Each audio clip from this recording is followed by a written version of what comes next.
रामकृष्ण हरी माऊली. तुमचा परिचय द्या ना. तुमचं गाव कोणतं आहे? आमचं गाव कुरणवाडी. कुरणवाडी. नाव सांगा. भास्कर निवृत्ती देवकधी. बरं. तालुका तालुका अंबाजोगाई. आणि जिल्हा? जिल्हा बीड. बरं. तुम्हाला कशाचा त्रास होता? मला मणक्याचा हा. होता, चाळ्याचा होता. हा. मला रिजल्ट चांगला आला. म्हणजे कशामुळे आला मला एक सांगा. म्हणजे किती वर्षापासून होता त्रास तुम्हाला? मला 25 वर्ष झालं. किती? 25 25 वर्ष. 25 वर्ष झालं. बरं. मणक्याचा आजार. मणक्याचा आजार होता.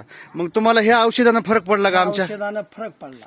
तुम्ही वाजून गाजून सांगाल का जगाला? नाही वाजून गाजून ह्याच्यात काही लबाडी वगैरे नाही ना? लबाडीचा काय संबंध आहे? बरं. मग घेऊन काय लाचार आहेत का काय? वा वा वा. अगदी तुमचे विचार छान आहेत. हा. पण तुम्ही आता मला एक सांगा. ज्यांना ज्यांना हा त्रास आहे लोकांना, हो. त्यांना तुम्ही मेसेज किंवा संदेश काय देणार? त्याला सांगू की रिजल्ट चांगला आहे, ही घ्या. हा. ह्याचं मस्त पद्धतशीर प्या, तुम्हाला रिजल्ट येईल.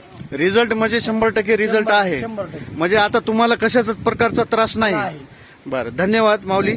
तुम्ही तुमची प्रतिक्रिया सांगितली त्याबद्दल धन्यवाद. श्री गोरक्षनाथ आयुर्वेदिक उपचार सेवा केंद्रामध्ये तुम्ही तुमची प्रतिक्रिया दिली त्याबद्दल धन्यवाद.